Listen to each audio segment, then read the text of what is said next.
بسم اللہ الرحمن الرحیم وَلَقَدْ يَسَّرْنَا الْقُرْآنَ لِلذِّكْرِ فَهَلْ مِن مُّدَّكِرٍ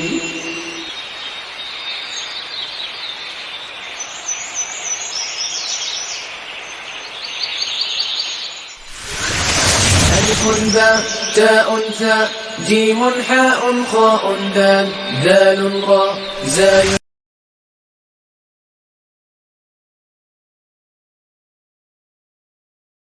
نحمده ونصلي على رسوله الكريم وبالله من الشيطان الرجيم بسم الله الرحمن الرحيم رب اشرح لي صدري ويسر لي امري واحلل عقدة من لساني يفقهوا قولي رب يسر ولا تعسر وتمم بالخير صدق الله العظيم.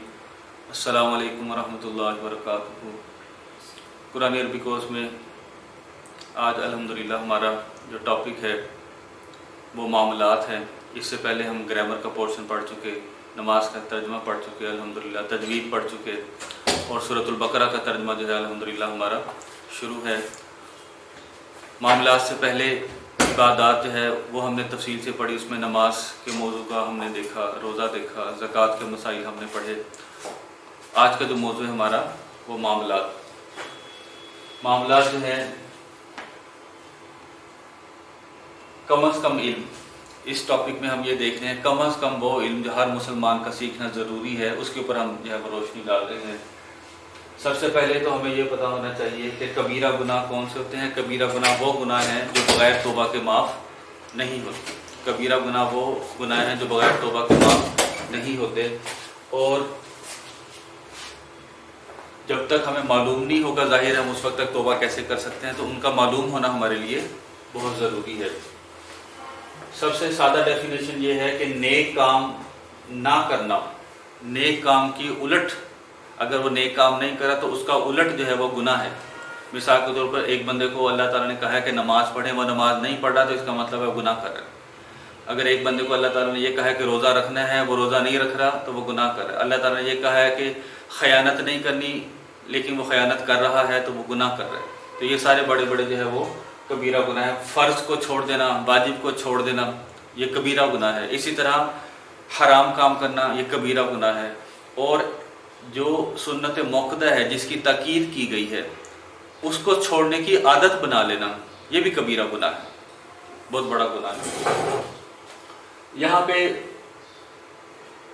پہ جو عنوان لکھا ہے مفلس کون. مفلس کون میں ایک حدیث ہے بہت بڑی، اس کا جو سیاق و سباق ہے حضور علیہ الصلوۃ والسلام کی ایک حدیث مبارکہ کا جو ہے مفہوم یہ ہے کہ حضور علیہ الصلوۃ والسلام نے صحابہ کرام رضوان اللہ علیہم اجمعین کی ایک جماعت سے پوچھا کہ مفلس کون ہے. تو ہمیں پتہ ہے مفلس غریب کو، نادار کو، اس کو کہتے ہیں جس کے پاس مال پیسہ نہ ہو. تو صحابہ کرام رضوان اللہ علیہم اجمعین نے بھی یہی جواب دیا کہ مفلس وہ ہے جس کے پاس روپیہ پیسہ نہ ہو، غریب ہو. تو حضور علیہ الصلوۃ والسلام نے یہ ارشاد فرمایا نہیں، میری امت کا مفلس وہ ہے جو قیامت کے دن پہاڑ جتنی نیکیاں جو ہے وہ لے کے آئے گا. پہاڑ جتنی نیکیاں اس کے پاس ہوں گی، لیکن نیکیوں کے ساتھ ساتھ وہ گناہ بھی کرتا رہا. اس نے کسی کی حق تلفی کی، کسی کا مال کھا لیا، کسی کی غیبت کی، کسی کی چغلی کی، اس طرح کے اس نے بڑے بڑے جو گناہ کیے. تو قیامت کے دن جو حقدار ہوں گے وہ اپنا حق لینے جو ہے وہ اس کے پاس آ جائیں گے. تو اللہ تعالیٰ جو فیصلہ فرمائیں گے کہ نیک کام کرنے والا جتنا پہاڑ کی نیکیاں لے کے آئے گا اس کی نیکیاں حقداروں میں بانٹ دی جائیں گی. ایک وقت آئے گا کہ اس کی ساری نیکیاں ختم ہو جائیں گی، حقدار ابھی بھی کھڑے ہوں گے. تو پھر فیصلہ جو ہے وہ یہ ہوگا کہ حقداروں کے جو گناہ ہیں وہ اٹھا کے اس نیکوکار کے ذمے میں ڈال دیے جائیں. تو انجام کیا ہوگا کہ وہ نیکیاں پہاڑ جتنی لے کر آیا، ساری نیکیاں بھی گنوا بیٹھا، الٹا اپنے اوپر گناہوں کا بوجھ لدوا لیا. کیوں؟ کیونکہ وہ نیک کام تو ضرور کرتا تھا، گناہوں سے نہیں بچتا تھا. تو حضور علیہ الصلوۃ والسلام نے کہا یہ میری امت کا مفلس ہے کہ جو نیکیاں لایا لیکن ساری نیکیاں برباد ہو گئیں. اس لیے ہو گئی کہ اس نے گناہ بھی کیے ساتھ ساتھ، اور گناہ جو ہے وہ نیکیوں کو کھا گئے. نیکیاں گناہوں کو کھا جاتی ہیں، گناہ نیکیوں کو کھا جاتے ہیں. قرآن مجید میں کہا ہے ان الحسنات یذہبن السیئات، جو حسنات ہیں یعنی نیکیاں ہیں وہ گناہوں کو لے جاتی ہیں، یعنی کھا جاتی ہیں، ختم کر دیتی ہیں. اور ایک اور حدیث میں بھی ہمیں بہت اچھا ایک نصیحت کی گئی کہ جب کبھی گناہ ہو جائے، خطا ہو جائے تو فوراً نیکی کر لیا کرو. جب کبھی گناہ ہو جائے تو فوراً نیکی کر لیا کرو. اور اللہ تعالیٰ کا ترحم، ہمارے اوپر رحم یہ ہے کہ گناہ اگر آپ کریں تو ایک گناہ کریں تو ایک لکھا جاتا ہے، لیکن نیکی جو ہے وہ اللہ تعالیٰ کا ایک قانون ہے کہ نیکی من جاء بالحسنۃ فلہ عشر امثالھا، کہ جب وہ ایک نیکی کرے گا تو اللہ اس کو 10 گنتے ہیں۔ یہ اللہ تعالیٰ کی رحمت ہے ہمارے اوپر۔ یہاں پر شروع میں ہم نے ایک ڈیفینیشن پڑھی ھدی للمتقین، سورۃ البقرہ کے شروع میں ہی الف لام میم ذالک الکتاب لا ریب فیہ ھدی للمتقین۔ متقی کس کو کہتے ہیں؟ عام طور پر متقی کا لفظی مطلب تو یہ ہے بچنے والا، پرہیز کرنے والا۔ متقی کا لفظی مطلب ہے ڈرنے والا، بچنے والا۔ متقی کا لفظی مطلب ہے ڈرنے والا، بچنے والا۔ کس سے بچنے والا؟ گناہوں سے بچنے والا۔ عام طور پر کنسیپٹ یہ ہے کہ جو بندہ نماز روزہ کرتا ہے کہتے ہیں یہ بڑا متقی بندہ ہے۔ نماز روزہ کرنا اچھی بات ہے، لیکن نماز روزہ کے ساتھ ساتھ گناہوں سے بچنا، یہ دونوں چیزیں ضروری ہے، نہیں تو خدا نخواستہ یہ والا کام ہو جائے گا، مفلس والا کام ہو جائے گا۔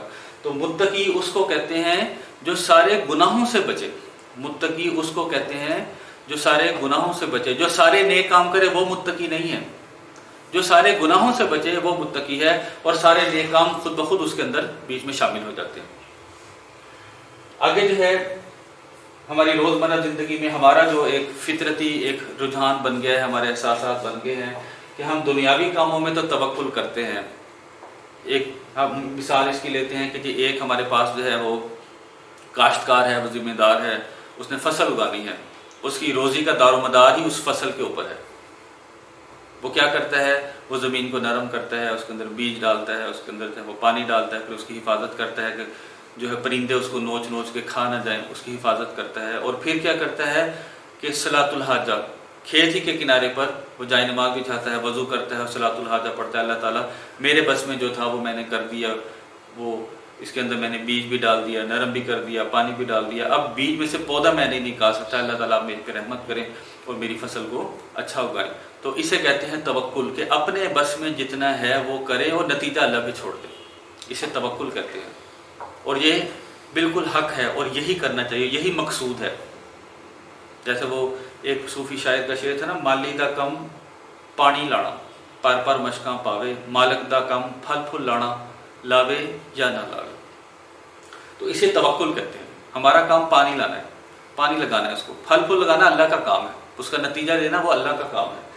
ہم کیا کرتے ہیں؟ ہم توکل نہیں کرتے، ہم ایک محمل لفظ ہے توکل، صرف سمجھانے کے لیے کہ توکل کرتے ہیں کہ نہ زمین کو نرم کیا ہے، نہ بیج اس کے اندر ڈالا ہے، نہ پانی دیا ہے، اور دعاؤں پہ دعائیں کری جا رہے ہیں کہ اللہ تعالیٰ فصل اچھی اگا، اللہ تعالیٰ فصل اچھی اگا۔ اللہ تعالیٰ تو ان اللہ علی کل شیء قدیر، اللہ تعالیٰ اس چیز پہ قدرت رکھتے ہیں کہ بغیر بیج کے ہی اسے اگا دے، لیکن اللہ کی سنت یہ نہیں ہے۔ اللہ کی سنت یہ ہے لیس للانسان الا ما سعى، انسان کے لیے وہی کچھ ہے جس کی اس نے کوشش کی۔ ہم دنیاوی معاملات میں پورا سال جو ہے وہ اگر میرے پرچے ہو رہے ہیں تو مجھے پتہ ہے کہ میں سارا سال محنت کروں گا تو میرا رزلٹ اچھا آئے گا۔ میں اگر کاروباری ہوں تو مجھے پتہ ہے کہ میں دکان پہ روزانہ جاؤں گا، دکان کی دیکھ بھال کروں گا تو پھر میرا کاروبار چلے گا۔ گھر بیٹھے میں کہوں روزی میں برکت دے، روزی میں برکت دے، تو ایسا مجھے پتہ ہے کہ نہیں ہوتا۔ لیکن دنیا کے کاموں میں تو ایسا نہیں کرتے، دین کے کاموں میں ہم ایسا کرتے ہیں کہ نماز روزہ بھی نہیں کرتے، غلط کام بھی کرتے ہیں، پھر کہتے ہیں اللہ رحم کرے گا۔ یہ کام ہم دنیا کے کاموں میں نہیں کرتے، اس وقت ہم اس بات پہ توکل پہ آ جاتے ہیں۔ تو ان چیزوں سے پرہیز کرنا ہمارے لیے بہت ضروری ہے۔ بڑے بڑے جو گناہ ہیں شرک کے بعد، کبیرہ گناہ ہم ڈسکس کریں، شرک کے بعد سب سے بڑا گناہ جو حدیثوں کے اندر لکھا ہوا ہے وہ والدین کی نافرمانی۔ شرک کے بعد سب سے بڑا گناہ والدین کی نافرمانی، مطلب ہم یوں کہہ سکتے ہیں کہ جس نے شرک نہیں کیا وہ مسلمان ہے، اور بحیثیت مسلمان سب سے بڑا گناہ والدین کی نافرمانی، بحیثیت مسلمان۔ اور والدین کی نافرمانی کا اس حد تک بتایا گیا حدیث کے اندر کہ اگر والدین کافر بھی کیوں نہیں ہیں اور بیٹے اس کی اولاد جو ہے وہ مسلمان ہے، تب بھی اس کی اطاعت کی جائے گی، صرف اس صورت میں کہ اگر والدین شریعت کے خلاف کوئی حکم دیں تو پھر اس کی جو ہے وہ فرمانبرداری نہیں کی جائے گی، پھر اس کی نافرمانی کر سکتے ہیں۔ لیکن جب تک والدین جو ہے وہ شریعت کے دائرے میں اس کو حکم دے رہے ہیں، اور اولاد کے اوپر یہ ضروری ہے کہ اس کی جو ہے وہ فرما برداری کرے۔ قرآن مجید میں واضح طور پر اللہ تعالیٰ نے جہاں پہ اپنا حق بتایا وہاں پہ والدین کا بھی حق بتایا. وَقَضَىٰ رَبُّكَ، تیرے رب نے فیصلہ کر دیا، اللہ تعبدوا، کہ تم سب عبادت نہ کرنا، الا ایاہ، مگر اس کی، یعنی اللہ کی عبادت کرنا، اور ساتھ میں والدین کو جوڑ دیا، وَبِالْوَالِدَيْنِ إِحْسَانًا، اور والدین کے ساتھ احسان کا معاملہ کرنا. اِمَّا يَبْلُغَنَّ عِندَكَ الْكِبَرَ أَحَدُهُمَا أَوْ كِلَاهُمَا، اگر تم ان دونوں میں سے کوئی ایک یا دونوں مطلب بڑھاپے کو پہنچ جائیں، فلا تقل لہما اف، تم ان دونوں کو، ہما ہم نے پڑھا تھا ہما، فلا تقل لہما، تم ان دونوں کو اف بھی نہ کہنا، ولا تنہرہما وقل لہما قولا کریما، ان دونوں کو جھڑکنا بھی نہیں ہے، اور ان کے ساتھ وقل لہما قولا کریما، عاجزی کے ساتھ اور نرم لہجے سے بات کرنا ہے. تو والدین کا ہمارے اوپر بہت حق ہے. اس کے بعد ہمارا بڑا جو گناہ ہے وہ ہے قطع تعلق. رشتہ داروں سے، دوست احباب سے، اپنے متعلقین سے، اپنے ہمسایوں سے قطع تعلق کر دینا. قطع تعلق کا مطلب یہ ہے کہ وہ آپ کو دعوت دے رہے ہیں اپنی شادی میں، اپنی خوشی میں، اپنی غمی میں، اپنی فوتگی پر، اور آپ نہیں جا رہے، تو اسے قطع تعلق کہتے ہیں. قطع تعلق کا الٹ ہوتا ہے صلہ رحمی. قطع تعلق جو ہے وہ بہت بڑا جرم ہے. قرآن مجید میں بھی اس کا کافی دفعہ ذکر ہے، اور احادیث کے اندر تو بہت زیادہ اس کی بھرمار ہے. تو قطع تعلق بعض اوقات ایسا ہوتا ہے، ظاہر ہے ہر جو چیز ہے اس کی حدود اور قیود بھی ہوتی ہیں. جیسے ہم نے دیکھا کہ والدین کی نافرمانی تو نہیں کرنی، لیکن ایک حد بھی ہے کہ جب وہ شریعت کے خلاف کہیں گے پھر آپ نافرمانی کر سکتے ہیں. اسی طرح قطع تعلق کی بھی ایک حد ہوتی ہے کہ ایک حد پہ آ کے آپ، بعض بار ایسا ہوتا ہے کہ آپ کا مزاج ہی نہیں مل رہا، بہت زیادہ کوشش کر لی، بار بار کوشش کر لی، لیکن آپ کا مزاج اس کے ساتھ نہیں مل رہا، تو اگر آپ اس کے شادی بیاہ میں نہیں آتے جاتے، اگر اس نے دعوت نہیں دی تو جانا بنتا ہی نہیں. دعوت دے دی ہے تو جا سکتے ہیں، جانا بھی چاہیے. اگر اس نے دعوت نہیں دی اور آپ نہیں گئے تو یہ قطع تعلق نہیں ہے. اگر اس نے دعوت نہیں دی اور آپ گئے بھی نہیں تو یہ قطع تعلق نہیں ہے. قطع تعلق کی سب سے جو لوور لمٹ ہے وہ یہ ہے کہ آپ کا اس دوسرے بھائی کے ساتھ، جس سے آپ کا ساتھ جو ہے وہ ہم آہنگی نہیں تھی، مزاج نہیں ملتے تھے، آپ دونوں کی کسی محفل میں ملاقات ہوئی اور آپ نے منہ پھیر لیا اور اسے سلام نہ کیا، یہ قطع تعلق ہے. گھر میں آنا جانا نہیں ہے، کوئی بات نہیں، خوشی غمی میں آنا جانا نہیں ہے، کوئی بات نہیں، لیکن جب ملاقات آمنا سامنا ہو جائے سلام ضرور کرے. جس نے یہ سلام برقرار رکھا اس کا مطلب ہے اس کا قطع تعلق نہ ہوا، یہ اس کی کم از کم لمٹ ہے. لیکن جس نے منہ پھیر لیا کہ وہ ایک دوسرے کا سامنا ہی نہیں کرنا چاہتے، یہ قطع تعلق ہے. اور اگر اس نے دعوت دی ہے تو دعوت قبول کرنا جو ہے وہ مومن کا، جس نے دعوت دی ہے اس کا حق ہے کہ اس کی دعوت کو قبول کیا جائے. اگر وہ نہیں دیتا اور آپ نہیں جاتے تو کوئی اس میں جو ہے ممانعت نہیں ہے. قطع تعلق کے بعد جو ہے وہ جھوٹ. حضور علیہ السلام کی حدیث ہے کہ منافق کی 4 نشانی ہوتی ہیں: بات کرے تو جھوٹ بولے، وعدہ خلافی کرے، وعدہ کرے تو وعدہ پورا نہ کرے، امانت سونپی جائے تو خیانت کرے، غصے میں ہو تو گالی دے. اور ایک اور حدیث میں 5ویں شرط بھی ہے کہ دشمنی کرے تو حد سے زیادہ کرے، دشمنی کرے تو حد سے زیادہ کرے. تو یہاں پر جھوٹ جو ہے، اور کچھ حدیثوں میں تو یہ تک لکھا کہ بندہ جب جھوٹ بولتا ہے تو اس کی بدبو سے فرشتے اتنی دور پیچھے چلے جاتے ہیں. جھوٹ کی ایک اثر ہوتا ہے، سچ کا بھی ایک اثر ہوتا ہے. جھوٹ بولنا جو ہے وہ کسی طریقے سے بھی جائز نہیں. اور حضور علیہ السلام نے اسے جنت کی گارنٹی دی، جس کا مفہوم یہ ہے حدیث کا کہ جو مذاق میں بھی جھوٹ بولنا بند کر دے اسے جنت کی گارنٹی میں دیتا ہوں. مذاق میں بھی جھوٹ بولنا جائز نہیں. صرف ایک جگہ پہ جھوٹ بولنا جائز ہے، 2 بندوں میں صلح کرانے کے لیے. 2 بندوں میں صلح کرانے کے لیے جھوٹ بولنا جائز ہے، وہ بھی اس طرح کہ دونوں کا نقصان نہ ہو. 2 بندوں میں صلح کرا دیں اور جھوٹ اتنا بول سکتے ہیں کہ دونوں کا نقصان نہ ہو اور وہ جڑ جائیں، آپس میں ٹوٹے ہوئے جڑ جائیں. وعدہ توڑنا. وعدے کی بھی قیامت کے دن ایک ہمارا عمل جو ہے اس کی حساب ہوگا، اس کی باز پرس ہوگی کہ آپ نے ایک بندے سے وعدہ کیا ہے کہ میں آپ کا فلاں کام جو ہے وہ کر دوں گا، اور اس کے بعد آپ اس کا کام نہ کریں تو وہ وعدہ توڑا. بلکہ شروع میں بچپن میں ہم حدیثیں پڑھتے ہیں کہ حضور علیہ السلام کی ایک بندے کے ساتھ ملاقات ہوئی، نبوت سے پہلے کی بات ہے، ان کا آپس میں کوئی معاملہ تھا، تو اس نے حضور علیہ السلام کو کہا کہ آپ ادھر کھڑے ہوں، میں جو ہے نا گھر سے بھی وہ فلاں چیز لے کر آتا ہوں. تو حضور علیہ السلام وہاں پہ کھڑے ہو گئے اور وہ گھر جا کے بھول گئے. اور حضور علیہ السلام 3 دن وہاں کھڑے رہے.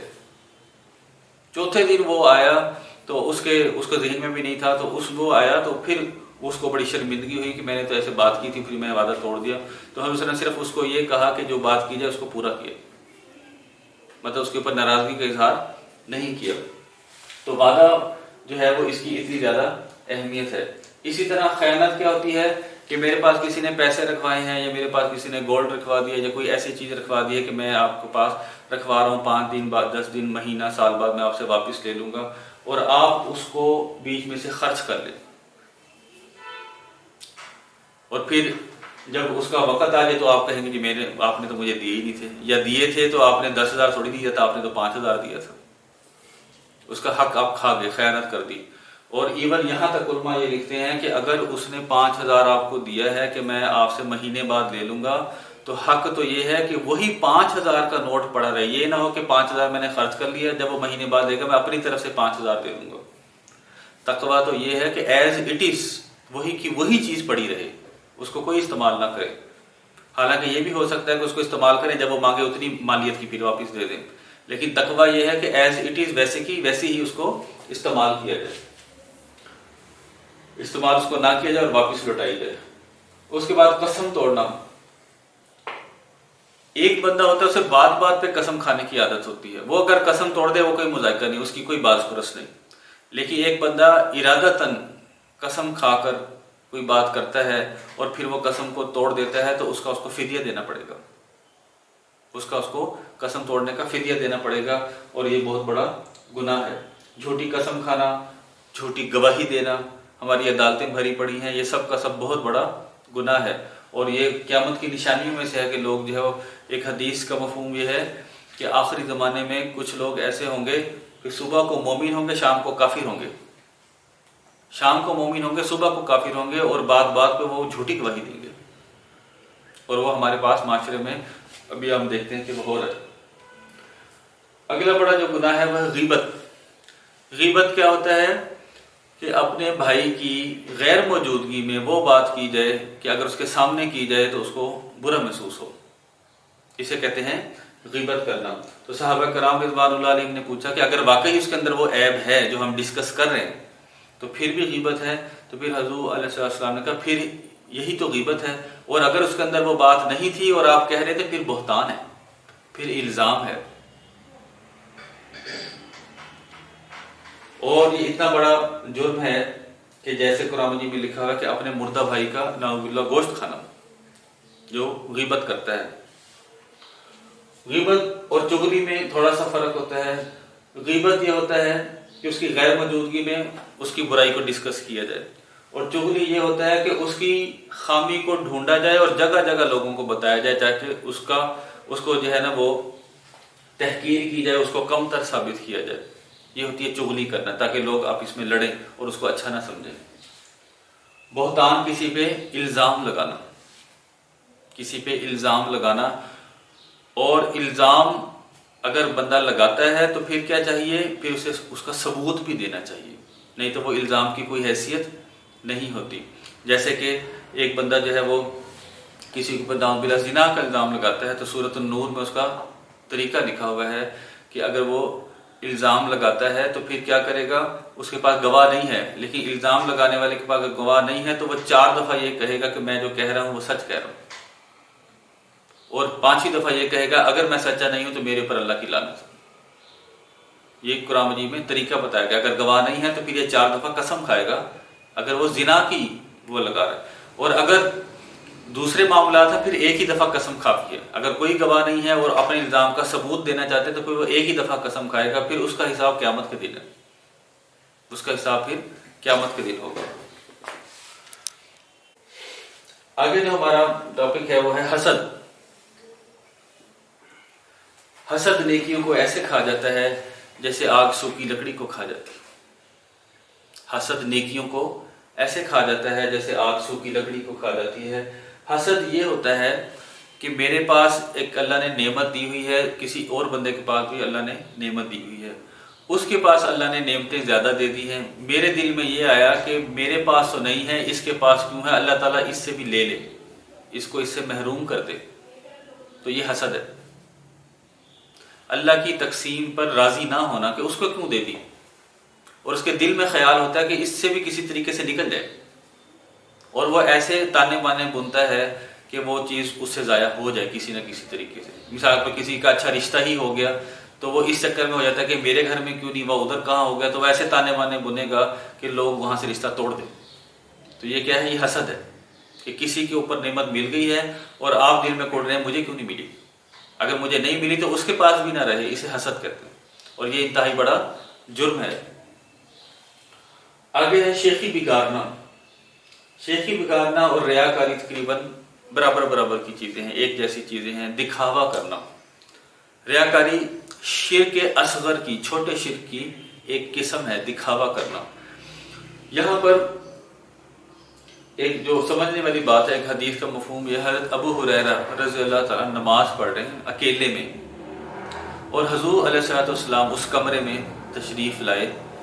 تو ابو ہریرہ رضی اللہ تعالیٰ نماز پڑھنے کے بعد انہوں نے حضور علیہ السلام کو یہ کہا کہ میں نماز پڑھ رہا تھا، آپ تشریف لائے، آپ کی آمد کا، یہاں پر آنے کا مجھے جب پتہ لگا تو میرے دل میں خوشی پیدا ہوئی کہ آپ نے مجھے نماز پڑھتے دیکھا، تو کیا یہ ریاکاری ہے؟ تو حضور علیہ السلام نے کہا نہیں، یہ ریاکاری نہیں ہے، یہ تو نقد انعام ہے۔ ریاکاری تو تب ہوتی ہے کہ ایک بندہ جان بوجھ کر ارادے کے ساتھ، اگر وہ نماز پڑھ رہے ہوتے ہیں کہ فلاں جو ہے نا وہ بزرگ آئیں گے اور مجھے نماز پڑھتا دیکھیں گے، یہ ریاکاری۔ اگر اتفاقاً ایسا ہو گیا اور آپ کے دل میں خیال پیدا ہوا، یہ خیال کے اوپر ہمارا وہ کنٹرول ہے ہی نہیں، قابو ہے ہی نہیں، وسوسے کے اوپر ہمارا قابو نہیں ہے۔ ہاں، وسوسہ پیدا ہونے کے بعد اس کو دبانا ہمارے قابو میں ہے۔ تو یہ ریاکاری کیا ہوتا ہے کہ جان بوجھ کر لوگوں کو دکھاوا کرنا کہ جی میں بڑا نمازی ہوں، میں بڑا پرہیزی ہوں، میں بڑا روزہ رکھنے والا ہوں، اور لوگ مجھے سخی کہیں۔ قیامت کے دن کہتے ہیں کہ پہلے 3 بندوں کا جو حساب ہوگا وہ سارے کے سارے ریاکار ہوں گے۔ پہلے 3 بندوں کا جو حساب ہوگا وہ سب کے سب ریاکار ہوں گے۔ سب سے پہلے جو لایا جائے گا وہ عالم کو لایا جائے گا، عالم دین کو لایا جائے گا۔ اللہ تعالیٰ اس سے پوچھیں گے کہ میں نے تمہیں اتنی نعمتیں دی، تم نے میرے لیے کیا کیا؟ تو عالم دین یہ کہے گا کہ اللہ میں نے علم سیکھا، لوگوں کو سکھایا تاکہ لوگ آپ کی طرف، آپ کے دین کی طرف آ جائیں۔ تو اللہ تعالیٰ کہیں گے جھوٹ بولتے، تم نے علم اس لیے سیکھا اور لوگوں کو اس لیے سکھایا کہ لوگ واہ واہ کریں کہ کیا عالم ہے، یہ وہ بات ڈھونڈ کے لائے جو عام کسی بندے کو پتہ نہیں لگی، واہ واہ کے چکر میں، تعریف کے چکر میں۔ اور تم نے جو چاہا، تعریف چاہی، واہ واہ تم نے چاہی، وہ تمہاری ہو گئی، تمہیں مل گئی، اب میرے پاس تمہیں دینے کے لیے کچھ نہیں، اوندھے منہ گھسیٹتے ہوئے جہنم۔ اسی طرح شہید، کہنے کو شہید ہے لیکن نیت اس کی خراب تھی۔ اللہ تعالیٰ کہیں گے میرے لیے کیا کیا؟ وہ کہے گا اللہ تعالیٰ آپ کے راستے میں میں نے جان دی۔ اللہ تعالیٰ کہیں غلط کہتا ہے، اس لیے دی کہ میرا نام بلند ہو، رہتی دنیا تک میرا نام رہے، کہ کس جانفشانی سے اور کس ولولے سے یہ مقتل میں گیا، جنگ میں گیا اور یہ شہید ہوا، لوگوں کو دکھانے کے لیے کیا تھا، میرے لیے نہیں کیا تھا۔ اس شہید کو بھی اٹھا کے جہنم میں۔ اور اسی طرح تیسرا نمبر ہوگا سخی کا، اس کو بھی یہی کہا جائے گا کہ لوگوں کو دکھانے کے لیے تم پیسے خرچ کرتے تھے کہ لوگ بڑا سخاوت والا ہے، مجھے راضی کرنے کے لیے نہیں کیا گیا۔ اور اللہ تعالیٰ کی سنت یہ ہے کہ ایک بندہ 99% کام اللہ کے لیے کرتا ہے، 1% کام دکھاوے کے لیے کرتا ہے، تو اللہ تعالیٰ اتنے غیور ہیں کہ وہ 99% بھی اس کا ضائع، وہ کہتے ہیں یہ اسی کو دے دو جس کا 1% کر رہے۔ اللہ تعالیٰ 100% مانگتے ہیں۔ تو یہ ایک جو ہمارے معاملات کے اندر، جو معاشرت کے اندر اور معیشت کے اندر، یہ سب چیزیں ہماری موجود ہوتی ہیں۔ پیچھے ہم نے رزق حلال کے اندر دھوکہ بھی بیچ میں شامل کر لیا، ملاوٹ کرنا بھی بیچ میں شامل کر دیا، کم تولنا بھی بیچ میں شامل کر دیا، تو یہ سارا ایک قسم کا خلاصہ جو ہے وہ ہو رہا ہے۔ آگے انشاءاللہ ہم جو ڈسکس کریں گے اس کے اندر ہم سود، جو نیکسٹ ہمارا لیکچر ہوگا کہ سود کیا ہوتا ہے، سود کی کیا اقسام ہوتی ہیں، قسطوں کا کاروبار جائز ہے کہ نہیں جائز، اور پرائز بانڈ کی کیا حیثیت ہے، لاٹری، یہ جوا، یہ قرعہ اندازی وغیرہ، یہ کیا چیزیں ہوتی ہیں، اور اسی سے ملتے جلتے جتنے بھی جو ہمارے باقی ماندہ کبیرہ گناہوں کی لسٹ ہے اس کو انشاءاللہ ہم ڈسکس کریں گے آج۔ اس کے بعد ابھی سورۃ البقرہ کا آیت نمبر 24 سے آگے انشاءاللہ ہم ترجمہ دیکھتے ہیں۔